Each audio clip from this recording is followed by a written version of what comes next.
Ranking the Oscar-nominated Best Actress nominees from this year from worst to best, we got the Best Actress nominees, we got the Best Supporting Actress nominees, and we're going to start with the Supporting Actress here. Fifth place for me, Felicity Jones in The Brutalist, a movie that I really love and I think is really fantastic. I just don't think she's that great in it. Conversely, number 4, Zoe Saldana and Emilia Perez. I think she gives a great performance in a movie that I just think is vile, but even with her great performance, I just don't think it really touches the other 3 performances. She's gonna win the award. Fine, she did good enough. I enjoy her career, but still just a very sour win. Number 3 is Isabella Rossellini in Conclave. Barely in the movie, but she makes the most of every single second she's on that screen. Number 2 for me is Ariana Grande in Wicked. A lot of people have her at number 1. That's completely fine. I think people who are unnecessarily mean towards her performance are a little ridiculous, calling it like not an Oscar-worthy performance. Like, she did exactly what was expected of her in that movie in terms of the tone and the flavor of her performance. Knocked it out of the park. Number 1 for me, though, is Monica Barbaro in A Complete Unknown. I mean, man, Timothy Chalamet has all the aura in the world, but I mean, she went toe-to-toe with him and really, I think, even exceeded him in many scenes. Going over to the Best Actress side, we got an easy number 5, Carla Sofia Gascon and Emilia Perez. You know, I can praise things about Zoe Saldana's performance in that movie. I think there are things she did that were great and spectacular.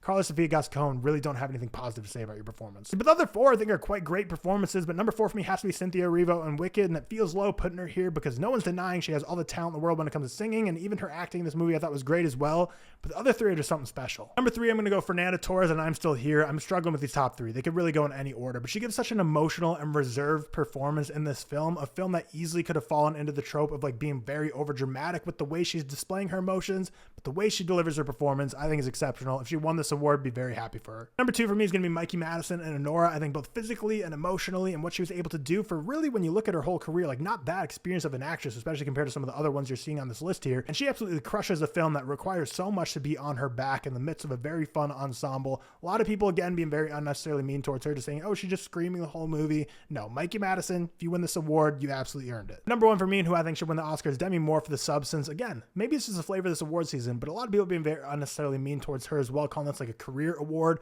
Couldn't be farther from the truth. Yes, she's having an exceptional career, and it's going to be great that she's finally going to get an Oscar if she wins, but her performance in this is nothing shy of masterful. Like, the scene of her getting ready for that date has stuck with me ever since I've seen the movie. Speaking about The Substance, Margaret Qualley, you should be on here as well.